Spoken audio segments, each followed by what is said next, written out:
Les amis, on est dans la saison 2. Je sais pas s'il y avait une saison 1, mais bref, ça me faisait kiffer de dire on est dans la saison 2. En tout cas, on avait juste hâte de vous retrouver avec JB. Ça fait quelques temps qu'on s'est pas retrouvés.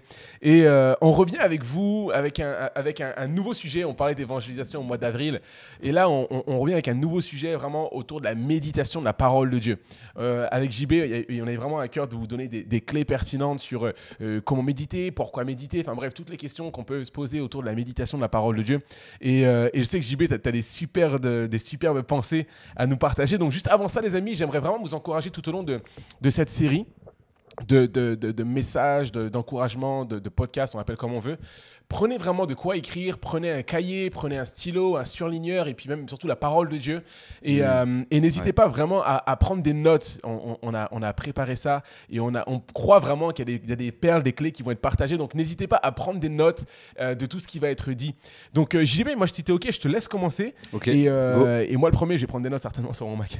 Go. Ouais, vraiment content de vous retrouver après ce mois d'avril sur l'évangélisation. Et aucun doute que tout ce qu'on va voir là dans les prochaines semaines sur comment méditer, pourquoi méditer, comment méditer, ça va vraiment juste nous amener tous ensemble à saisir des clés qui vont aussi nous amener à être des meilleurs témoins. Parce que je crois que plus on est teinté par la parole, plus on est des bons témoins. Première chose, donc aujourd'hui, pourquoi méditer la parole? Puis on verra par la suite, semaine prochaine, comment très pratiquement méditer. Pourquoi méditer? Une première chose très simple, moi que j'aime beaucoup, que j'ai lu dans un livre ça, tu vois. Un gars expliquait que la parole de Dieu, au fait, elle est radioactive, tu vois. Et j'aimais beaucoup cette image. Il disait en fait, c'est vraiment un principe de radioactivité. C'est-à-dire que, comme là où il y a eu des problèmes radioactifs, qui sont, pour le coup, c'est moins cool, mais que en gros, les gens qui ont été exposés à ça, tu vois, ça a créé toutes sortes de soucis dans les corps. En tout cas, ça a eu un impact dans les corps. Il expliquait au fait que la parole de Dieu, si tu es exposé à la parole, mais vraiment à la parole, c'est-à-dire pas à une vidéo de quelqu'un d'autre, un autre livre de quelqu'un qui te parle de la parole ou des choses comme ça. C'est-à-dire pas exposé à nous qui sommes en train de faire un podcast, mais c'est vraiment quand chacun, on est seul face à la parole, à la Bible. Il y a une puissance de radioactivité qui fait que tu peux pas rester le même, en fait. Et que forcément, ça va te transformer, tu vois. Énorme. Et donc vraiment, être exposé à la parole, ça va juste avoir cet impact et juste nous transformer. Donc voilà, juste pour commencer avec ce petit point. Parce que moi, c'est un truc qui m'a beaucoup aidé à comprendre la puissance de la parole. Donc, pourquoi méditer? Premier point concret sur ça. Pour moi, pourquoi méditer? Première chose, c'est parce que ça va nous amener à connaître Christ. Amen. Tu vois, Paul dit, c'est de Philippiens 3, il dit ceci. Et même, je regarde toute chose comme une perte à cause de l'excellence de la connaissance de Jésus-Christ, mon Seigneur, pour lequel j'ai renoncé à tout. Et je regarde toutes choses comme de la boue afin de gagner Christ. C'est-à-dire que toutes les choses qu'il avait, toutes les choses du monde, tout ce qu'on peut avoir sur la terre, il dit je regarde tout ça comme une perte, tout ça comme de la boue pour connaître Christ. Wow. Et en fait, Christ, c'est la parole. Tu vois, ces gens qui nous disent ça, que Christ, c'est la parole faite chair. Et que donc, si on est face à la Bible, face à la parole, plus on a cette intimité avec la parole de Dieu, plus on la médite, plus on va connaître Jésus. Et en fait, c'est ça notre but ultime, au fait, à nous, en tant que disciples de Jésus, c'est connaître Jésus. Et donc, plus on médite, plus on va connaître Jésus. Et au fait, tu vois, par exemple, toi et moi, on se connaît, mais c'est sûr, sans aucun doute, que je te connais moins que Victoria te connaît, tu vois. Ouais, mais je pense que je te connais mieux que la plupart des gens. Je connais mieux JM, je pense, que la plupart d'entre vous. Comme JM me connaît mieux que, je pense, la plupart d'entre vous, sauf quelques exceptions. Parce que tout simplement, on passe du temps ensemble, forcément beaucoup moins que tu vas passer avec Victoria, peut-être sûrement plus que ce que tu passes ou ce que moi je passe avec vous les amis. Et en fait, c'est tout simplement comme ça qu'on connaît quelqu'un. Donc si on veut connaître Christ, toujours plus saisir Christ dans toute la grandeur, dans toute sa complexité, il faut qu'on passe du temps à méditer la parole. Amen. Et puis ça va œuvrer, ça va travailler en nous et ça va nous transformer. Et il y a ce verset, j'aime énormément dans Jean 17, et c'est Jésus qui parle, tu sais, quand il prie, prière sacerdotale, et il dit « Or la vie éternelle », donc il prie, il parle à son Père en fait, mais il dit « Or la vie éternelle, c'est qu'ils te connaissent, toi le seul vrai Dieu, et celui que tu as envoyé, Jésus-Christ. » Amen. Et donc quand on médite la parole et qu'on commence à connaître de plus en plus Jésus, en fait c'est pas juste comme si on se prépare pour la vie éternelle plus tard, c'est que la vie éternelle, c'est connaître Christ.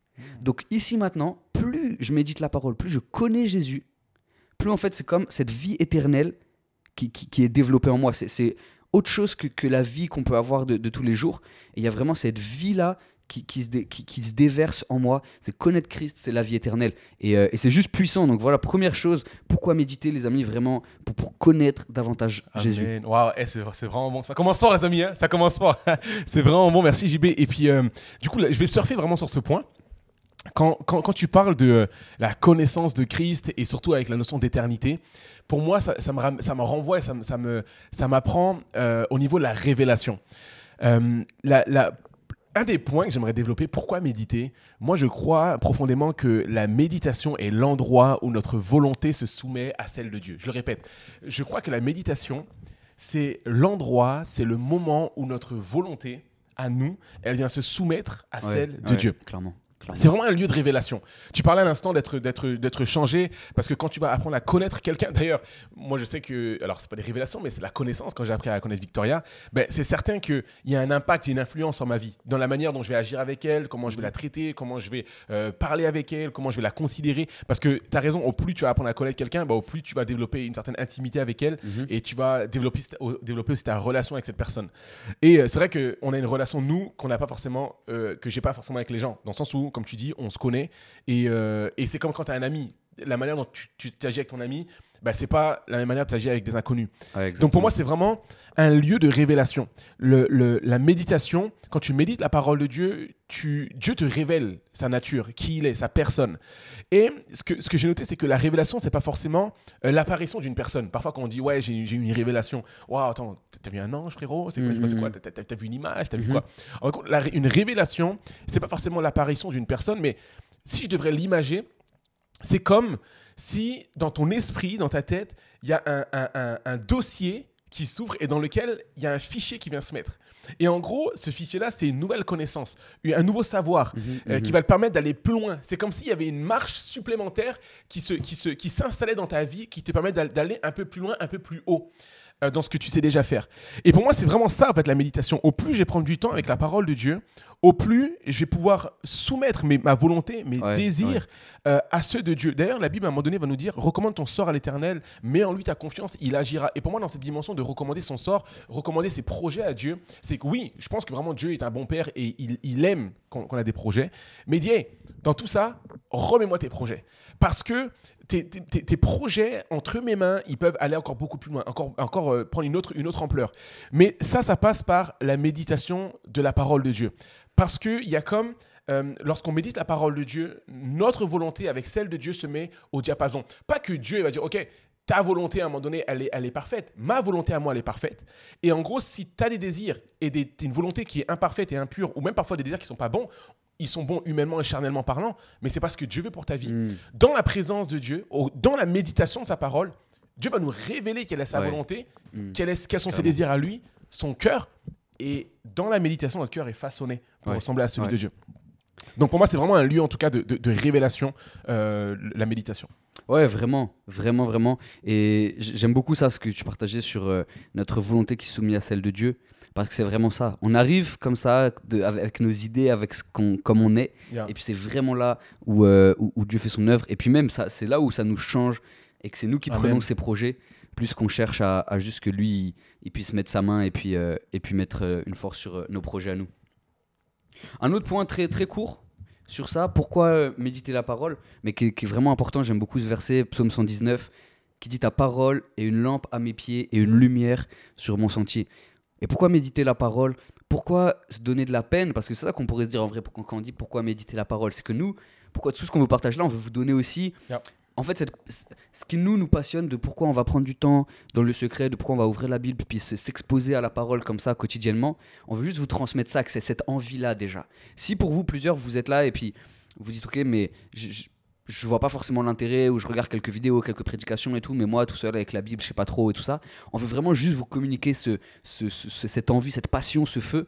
Parce que, et une des choses, donc connaître Christ, bien sûr, soumettre, comme JM disait, notre volonté à la volonté de Dieu. Et je crois aussi, ça nous permet de demeurer et d'avancer en paix. Dans tout ce que vous vivez, dans tout ce que vous traversez aussi, comme épreuve, comme difficulté, peu importe. Il y a ce verset qui est une promesse dans ce psaume qui dit « Ta parole est une lampe à mes pieds, une lumière sur mon sentier. » Et vraiment de saisir qu'avec la parole de Dieu, à chaque jour, ça va être, comme JM disait, des révélations progressives mais qui va suffire pour qu'à chaque jour, on puisse continuer à grandir, et puis à avoir une paix qui est là pour que ça conduise notre chemin vraiment dans cette tranquillité, dans le calme et la confiance. C'est dans le calme et la confiance que sera votre force, c'est ce que la Bible nous dit. Et voilà, pourquoi méditer, ça a vraiment, vraiment cet effet aussi sur notre vie, dans notre quotidien. Amen. Et moi, il y a aussi un point que j'aimerais aborder, JB, je sais qu'on en avait parlé, mais pourquoi méditer? La méditation, pour moi, ça me permet vraiment de rester fidèlement attaché à Christ. Tu sais, comme développer des racines profondes, tu vois. Je sais pas pour vous, les amis, comment vous comment dire, vous considérez vos temps d'intimité avec papa. Lorsqu'on parle de méditation, peut-être que pour certains, dans leur esprit, c'est simplement, ok, moi je prends la parole de Dieu et j'ai lu un chapitre, tu vois. Mais pour moi, il y a une distinction entre la lecture et la méditation. La lecture, tu peux lire, tu sais, en 15 minutes, tu peux lire plein de chapitres. Pour moi, le fait de méditer, c'est vraiment, tu vas t'arrêter sur un texte et tu vas chercher la pensée de Dieu. Ok, qu'est-ce que Dieu veut me dire? Qu'est-ce que Dieu veut me dire pour ma journée, pour ma vie, peut-être pour les gens qui m'entourent, peut-être pour une personne que je rencontre aujourd'hui. En gros, tu cherches la pensée de Dieu à travers le texte pour ta vie aujourd'hui. Et pour moi, la méditation, ça me permet de tenir ferme dans les moments difficiles. Il y a un passage dans la Bible, on peut lire dans, je crois que c'est dans Matthieu 5, il me semble, Matthieu 5, 25. La pluie est tombée, les torrents sont venus, ont soufflé, se sont jetés contre cette maison. Elle n'est point tombée parce qu'elle était fondée sur le roc. Je suis en train de réfléchir en même temps sur la ref. Donnez-moi juste 10 secondes. Je regarde juste si c'est bien ce passage-là. Matthieu 5, 25. Alors, non, je ne crois pas que ce soit... Non, je crois Matthieu pas. 5, c'est le début du sermon sur la montagne. Ouais, exact. Tu peux continuer, je le trouve. Ok, ça marche. En tout cas, il y a vraiment un passage dans la parole de Dieu qui nous parle de la pluie est tombée, les torrents sont venus, les vents ont soufflé, se sont jetés contre cette maison. Elle n'est point tombée parce qu'elle est fondée sur le roc. Et en gros, pourquoi pour moi 7, 25. Matthieu 7, ok, top. Matthieu 7, 25. Et donc, pourquoi pour moi ici, il y a un lien avec la méditation. C'est que cette notion de celui qui entend, littéralement en grec, le mot entendre, c'est akouo. Et akouo, il y a cette signification de assimiler. Quand tu assimiles la parole de Dieu. Et moi, je trouve ça extraordinaire parce que le fait d'assimiler quelque chose, ça me fait penser à la nourriture. Alors ouais, je suis peut-être un crevard, je suis peut-être un gars qui aime manger, mais pour moi, ça me fait penser à comment tu assimiles la nourriture et surtout dans la dimension de reconstruction de nourriture, comment ça va nourrir ton corps. J'aime le sport et il y a une chose dans le sport qui se passe lorsque tu mets à l'épreuve ton muscle, c'est que tu viens déchirer du tissu musculaire et après lorsque tu manges de la protéine, tu viens nourrir ton muscle. Et donc du coup, la protéine, ton muscle va assimiler la protéine et en gros, ça va reconstruire. Il y aura une reconstruction du tissu musculaire et à chaque fois que tu vas t'entraîner, c'est le même process. Et en gros, ton muscle, il gonfle parce que tu nourris. Il y a une destruction, reconstruction. Et en gros, tu nourris ton muscle et ton muscle, il prend en volume. Et en gros, ce qui se passe, c'est que c'est exactement pareil avec la foi. Et en gros, la méditation, méditer la parole de Dieu, quand j'assimile la parole de Dieu, en gros, je viens nourrir ma foi, je viens nourrir ma connaissance de Dieu, ma croyance, elle s'enracine, elle se développe avec Dieu. Et ce qui se passe, c'est que c'est exactement pareil avec notre corps. Tu nourris ton corps, tu vas pouvoir être en bonne santé, tu vas pouvoir avancer, tu vas pouvoir grandir. Et ben, c'est exactement pareil avec la méditation. Et en gros, ce que j'ai noté, c'est que notre niveau de foi sera limité par notre degré de révélation de la puissance de Dieu. Ça veut dire que pour pouvoir connaître et être conscient de la puissance de Dieu, ben, je pense que ça passe aussi par un degré de révélation. Et comment tu as une révélation de la parole de Dieu? Ben, c'est à travers la méditation de sa parole. Donc c'est pourquoi j'aimerais vraiment encourager quelqu'un aujourd'hui en disant « Hey, prends du temps dans la méditation de la parole de Dieu ». Je sais, on est plus ou moins pareil à ce niveau-là, c'est qu'on a soif, on a envie de savoir plus sur Dieu. Dévore la parole, vas-y, en vrai, ne t'en prive pas. Je vais pas te dire, hey, prends ton temps, dévore la parole de Dieu. Mais s'il y a un moment où tu dis, ok, hey, là, j'ai vraiment envie de comprendre, chercher la pensée de Dieu, mais arrête-toi sur les textes. Et puis nourris-toi, assimile la nourriture, digère-la et applique-la. Donc ouais, pour moi, ça me permet, et oui, et juste pour faire le lien avec le début de ce deuxième point, c'est que ça me permet surtout de développer des racines profondes. Juste, JB, avant de te laisser la parole, j'aimerais donner une illustration. C'est que, je ne sais pas si tu connais l'histoire du bambou chinois. Tu vois, en gros, le bambou chinois, non, la particularité... Vas-y, explique-moi. Mec, c'est dinguerie, j'ai appris ça il y a quelques temps, c'est improbable, tu vois. En gros, le bambou chinois, c'est un bambou qui... en gros, tu plantes des graines, tu vois, et pendant des années, je crois que c'est 3, 4, 5 ans, je sais plus, 3, 4 ans, tu vois rien qui se passe, tu vois rien du tout. Il n'y a rien qui se passe. En tout cas, rien de visible. Et là, moi, je suis un gars pas très patient, tu vois, et je me dis, bah, on peut penser que le bambou, il est mort, les graines, elles n'ont pas pris, le terreau, il est pourri, enfin, tu peux poser toutes sortes de questions, tu vois. Et en gros, ce qui se passe, c'est que le bambou, les amis, il est en train de croître. Sauf qu'on ne le voit pas, au fait. Et ça, JB, en gros, le bambou, il croît, mais il s'enracine à fond. C'est-à-dire que pendant 3-4 ans, il développe des racines à fond, mais en bas, c'est sous terre, tu vois. Et après, je crois que c'est au bout de la 4e ou 5e année, tous les ans, il va gagner 1 mètre. C'est-à-dire qu'il va croître de fou, mais il va gagner 1 mètre tous les ans. Et en gros, c'est extraordinaire. Incroyable. Et en gros, la pensée, c'est quoi? C'est que quand on médite la parole de Dieu, il y a des moments, on peut dire, mais il ne se passe rien dans le visible. Je vois rien. Ouais, ok, je prends du temps avec Dieu. Je médite la parole de Dieu. Je vois pas de résultat. Il se passe rien. J'ai pas l'impression de grandir. Évidemment, je comprends même pas ce que je lis. Donc pourquoi en fait je vais lire? C'est carrément, allez, je saute un chapitre. Je saute carrément un livre. Pourquoi je vais lire un nombre? Je comprends rien, tu vois. Et au final, tu sautes des trucs et tu dis, tu comprends pas ce qui se passe. 1 an, le temps passe, rien. J'aimerais encourager quelqu'un aujourd'hui. Ce n'est pas parce que dans le visible, tu ne vois pas de résultat que cela signifie qu'il ne se passe rien. En gros, tout le temps où on médite la parole de Dieu et on passe du temps dans sa présence, dans le monde spirituel, il se passe quelque chose. Il y a un combat qui a lieu dans le monde spirituel et au plus tu vas te nourrir de sa parole, au plus Dieu va transformer ton cœur, il va façonner tes pensées, il va façonner la personne que tu es afin que tu sois capable d'être utilisé à un moment voulu et comme lui le veut au fait. Donc, j'aimerais juste t'encourager. C'est pas parce que tu n'as pas de résultat aujourd'hui que ça veut dire qu'il ne se passe rien. Spirituellement parlant, il se passe quelque chose. Donc, continue de méditer, continue d'enraciner tes croyances, tes connaissances dans la parole de Dieu profondément, afin que le jour où il y aura des tempêtes, il y aura des épreuves, tu vas rester solide et ferme parce que ta maison sera bâtie sur le roc. Amen. Ouais, excellent l'image. Excellent. Ça me fait penser... J'aurais kiffé qu'elle vienne de moi, cette image-là, mais je l'ai reprise. Ça me fait penser, tu sais, vraiment, des fois, on voit autour de nous, avec des gens qui suivent Jésus depuis X temps, et puis tu vois, tu as des gens, tu vois pas de choses dans des projets ou de choses comme ça, tu sais, tu les vois pas forcément servir ou être mis en avant ou autre. Le temps passe. Et d'un coup, il y a des gens, ils arrivent comme ça, et d'un coup, tu vois, et tu les vois partout, ils font des choses, tu vois que ça porte du fruit et tout. Et on se dit, mais c'est pas possible, le gars, il peut pas arriver comme ça et puis prendre une envergure comme ça d'un coup. Mais en fait, souvent, c'est parce que c'est des gens qui ont vécu ça. Amen. Et qui ont passé du temps juste là où personne les voyait et tout. Alors qu'à l'inverse, et ça c'est important pour nous tous, alors qu'à l'inverse, des fois, et surtout peut-être aujourd'hui dans une société hyper exposée, on a envie tout de suite que ça soit vu un peu ce qu'on fait. Exact. Donc au lieu de mettre nos forces pour ce qui est invisible, on va vouloir, c'est pas grave, peut-être moins prendre le temps pour méditer la parole, mais plus de temps pour faire des choses où les gens vont nous voir. Sauf qu'en faisant ça, en fait, tu vas prendre quand même, tu vas, parce que tu vas faire des trucs pour Dieu, donc tu vas développer quand même, mais beaucoup plus doucement, et tu auras moins de ressources profondes spirituelles. Et donc c'est tellement ça l'image. Tellement de fois j'ai vu ça, tu vois. Des gens, ils arrivent, et puis d'un coup, tout le monde se dit, mais ce gars, c'est pas possible, d'où il sort, machin. Et en fait, quand tu t'intéresses un peu, c'est vraiment... Et puis c'est le cas, c'est Moïse, c'est Jésus dans le désert, c'est Moïse dans le désert, c'est ce qu'on voit aussi tout le long de la parole. David. Pour moi, David, c'est tellement ça, c'est genre le gars... on le voit avec Goliath, on va dire, mais attends, mais tu sors d'où au fait? On t'a jamais vu? Ouais. Et, en fait, avant de tuer Goliath, j'ai tué des lions. Ouais, c'est ça. T'sais, donc, c'est à un moment donné, apprends à tuer des lions dans l'ombre pour pouvoir tuer des Goliaths dans le visible. C'est que, comme les racines, elles sont dans l'ombre, elles sont là, mais parce que tu es fidèle dans la méditation, dans l'intimité, dans la lumière, tu pourras vaincre des Goliaths. C'est ça. Même Paul, avant de prendre l'envergure du missionnaire incroyable et d'implanter toutes les églises, même Paul à la base, il se convertit, il a quand même le zèle, mais d'abord il va être pendant longtemps dans le désert aussi, former la révélation par Christ et tout. Donc ouais, excellent la question des racines. Et j'ai un point qui fait justement suite à ça, parce que je voudrais lire avec vous le psaume 1. Moi c'est, je pense, tu vois, dans toute la parole de Dieu, dans ma vie perso, le texte qui au début de ma conversion m'a le plus amené vers la méditation. Je pense, j'habitais à Montpellier, j'avais déjà partagé un peu dans mon parcours, tout de suite après ma conversion, j'habitais à Montpellier.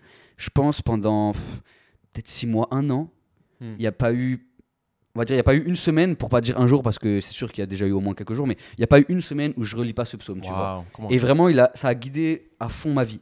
Ça dit ça: heureux l'homme qui ne marche pas selon le conseil des méchants, qui ne s'arrête pas sur la voie des pécheurs et qui ne s'assied pas en compagnie des moqueurs, mais qui trouve son plaisir dans la loi de l'Éternel, donc la parole de Dieu, et qui la médite jour et nuit. Il est comme un arbre planté près d'un courant d'eau, donc d'où les racines, on va revenir dessus, qui donne son fruit en sa saison et dont le feuillage ne se flétrit point. Très important, tout ce qu'il fait lui réussit. Et après, ça continue, il n'en est pas ainsi des méchants, des pécheurs, tout ça. Car l'Éternel connaît la voie des justes et la voie des pécheurs mène à la ruine. Mais en tout cas, voilà, surtout ce verset 3, celui qui médite la parole, donc la loi de l'Éternel, jour et nuit, est comme un arbre planté près d'un courant d'eau qui donne son fruit en sa saison. Wow. Son feuillage se flétrit point. Tout ce qu'il fait lui réussit. Et vraiment, donc il y a toute la première partie, moi qui me parlait beaucoup à l'époque aussi, sur le fait de pas s'asseoir en compagnie des pêcheurs, des moqueurs, tout ça. Ça m'a beaucoup aidé là-dessus. Et méditer la parole jour et nuit, c'est une référence aussi à ce qui est écrit dans Josué, qui dit, Josué 1,8, que ce livre de la loi ne s'éloigne point de ta bouche, médite-le jour et nuit et agis fidèlement selon tout ce qui est écrit, donc l'importance de l'application, comme tu disais, car c'est alors que tu auras du succès dans tes entreprises, c'est alors que tu réussiras. Et donc, là tu parlais, ok, on prend des racines, et c'est ça qui est intéressant, là il dit, celui qui médite la parole jour et nuit, en fait il est comme un arbre qui est planté près d'un courant d'eau. Et donc ça, c'est ce que vraiment on vous souhaite à vous tous. C'est ce que nous, on essaye de travailler aussi pour notre propre vie et qu'on veut aussi pouvoir partager avec vous. Se dire, les amis, si on prend cette habitude, juste, on médite quotidiennement la parole. Même si, en fait, tu passes moins de temps, tu as écouté moins de prédications, tu as lu moins de livres, mais quotidiennement, tu médites la parole. En fait, tu es comme cet arbre, c'est juste un bel arbre, tu vois, il y a une rivière qui passe et tous les jours, il y a la nourriture, comme tu disais par rapport à la nourriture. En fait, l'eau, c'est la nourriture, tu vois, pour l'arbre. Il y a cette nourriture qui donne vie. Le feuillage se flétrit point, ça veut dire que peu importe ce qui se passe dans la vie, et ça c'est intéressant, regarde, le feuillage ne se flétrit point, donc jamais. Donc peu importe ce qui se passe, le feuillage qui est plus de l'ordre de, on dirait pour nous c'est peut-être notre caractère et tout ça, va pas se flétrir, va jamais changer. Par contre, il donne son fruit en sa saison. Et là c'est intéressant, c'est que le feuillage il se flétrit jamais, mais par contre le fruit, ça veut pas dire qu'il y aura du fruit tout le temps. Mais ça veut dire que, au fait, le feuillage, nous, ce qui est de l'ordre intime, de notre caractère et tout, est plus important que le fruit qu'on va donner. Donc, en fait, si vous méditez la parole, il est sûr que vous allez porter du fruit dans la saison voulue. Mais ce qui est vraiment intéressant, c'est qu'au niveau de notre caractère, de notre sagesse et tout ça, ça va pas se flétrir, ça va pas être abîmé, et il y aura toujours cette vie qui va être là. Donc aussi, pourquoi méditer la parole de Dieu ? Parce que on va porter du fruit. Et c'est ce que ça dit dans Josué aussi, c'est ce que ça dit là. Tout ce qu'il fait lui réussit. Celui qui médite la parole jour et nuit, tout ce qu'il fait lui réussit. Et là, on pourrait dire, tu vois, on pourrait faire une vidéo YouTube. Tout ce que vous allez faire va vous réussir. Tu vois, un titre bien punchy. Et on dirait, oh, je veux cette clé. Mais nous, en fait, on a quelque chose de fou. Tout ce qu'on va faire va réussir. Amen. Mais juste terminer pour rejoindre ce que tu disais au tout début, c'est l'importance de nos projets vont se caler, notre volonté va se caler à la volonté de Dieu. Parce qu'en fait, on peut souvent mal comprendre, que ce soit dans Josué quand il dit c'est alors que tu réussiras, que tu auras du succès dans tes entreprises. Tout ce qu'il fait lui réussit dans le psaume 1 et Josué 1,8. Il faut bien comprendre que ça, c'est pour ceux qui méditent la parole. Donc, des fois, on peut arriver à se dire ok, moi, j'ai mes propres projets, j'ai mes propres envies. C'est vrai. Donc, je vais méditer la parole pour que mes projets réussissent. C'est vrai. Mais c'est pas ça qui va se passer, au fait. On vous prévient parce que c'est jamais ça qui se passe. En fait, si tu commences à méditer la parole, tu vas pas réussir ce que toi, tu avais comme projet. Mais au fait, tu vas rentrer dans les projets que Dieu veut que tu réussisses. Et au fait, c'est ça qui va changer. Et donc, en fait, tu vas vivre cette promesse de ce que tu vas faire va réussir, il y aura du fruit dans sa saison, tu auras du succès dans tes entreprises. Mais potentiellement, sois prêt, plus tu vas méditer, que tes projets, que les entreprises que tu as vont changer. En tout cas, peuvent évoluer selon là où on en est. Parce que comme tu disais, plus on va méditer, plus notre volonté va être soumise à celle de Dieu. Et ça va nous recaler. Wow. Donc on va porter du fruit, mais il faut être prêt à être réaxé dans les bons projets. Ça, c'est bon, c'est vraiment bon. Et les amis, ça c'est une réalité. Et puis je pense qu'on peut terminer avec ce point-là. Juste insister vraiment dessus. Mais en effet, parfois on peut arriver devant Dieu et puis dire... ok, cherchez premièrement le royaume de Dieu et sa justice et toutes choses vous seront données par-dessus tout. Et puis là, on arrive, ok Seigneur, je cherche ta face, je viens à l'église, je suis un bon chrétien. Donc du coup, et toutes choses vous seront données par-dessus tout. Donc du coup, moi, je veux ça, et tu attends ce que Dieu te donne ce que tu veux. Ouais. Mais en effet, tu as raison de le préciser, JB. C'est pas ce que toi, tu veux. En fait, il y a vraiment la volonté de Dieu. Tu sais, parfois, on est humain, et puis je condamne personne parce que je suis pareil, je suis comme ça, on est égoïste. C'est qu'il y a ce côté où on veut nous satisfaire nos propres besoins, nos propres désirs, notre propre volonté. Et au final, c'est notre appel, c'est notre mandat, c'est notre ministère, c'est qui on est. Et en fin de compte, non. Et c'est là, en fait, où je te rejoins. Dieu t'a créé pour un but. Dieu nous a créé pour un but, de rendre gloire. Tout ce qu'on fait, tout ce que l'on vit, tout ce que l'on pense, tout ce que l'on dit, doit lui rendre gloire. Certains vont dire, ouais, mais dans ce cas, c'est trop. Ouais, mais... En compte, on est la création de Dieu. Dieu est le maître, Dieu est le roi, Dieu est Seigneur. On vit pour lui. C'est-à-dire que tout ce que l'on fait, ça pointe vers Christ, ça pointe vers Jésus. On est appelé à vivre pour lui entièrement et pas juste à un moment de la semaine ou une partie de notre vie. Donc, moi, ça me parle vraiment. Et puis, je pense que c'est un super point pour conclure. C'est dans la méditation de la parole, les amis, on médite la parole de Dieu et Dieu nous communique sa pensée, nous communique sa vision pour lui rendre gloire. Amen. Donc, j'espère qu'en tout cas, cette petite vidéo, j'espère que ce message, ce podcast avec JB, les amis, vous aura encouragé. J'aimerais juste terminer avec un mot de prière. Est-ce qu'on peut faire un 30 secondes de prière, JB, pour terminer? Je peux te laisser prier? Ouais, bien sûr. Ça marche? Bien sûr. Père, merci pour ce temps, pour tout ce qu'on a pu partager. Je te prie, Papa, pour chacune qui nous écoute, là où ils sont, que tu nous donnes à nous, à tes disciples, à ton Église, avoir une passion. Je prie, Saint-Esprit, que tu viennes renouveler ou faire naître dans nos cœurs une passion pour ta parole. Et je te prie que dès ce soir, dès demain matin, plusieurs commencent à prendre ce temps et à chercher ta présence, à chercher à travers ta parole, à te connaître toi le seul vrai Dieu, parce qu'on sait que plus on va te connaître et plus on pourra te faire connaître aux autres, Seigneur. Donc continue cette œuvre et je te prie vraiment que aussi sur Momentum Sans Frontières, tous ensemble, on soit des assoiffés de ta présence, des assoiffés de ta parole, et on n'a aucun doute que tu vas nous visiter et que ça va porter encore un fruit. Donc toute la gloire te revienne, Père, au nom de Jésus. Amen. Amen. Les amis, j'espère que ce petit message, ce podcast vous aura encouragé aujourd'hui. Merci JB encore, avec plaisir. C'était vraiment bon. Avec plaisir. Toujours un plaisir partagé. Et passez une excellente fin de journée. Les amis, on vous dit à très très vite. Ciao, ciao. Ciao.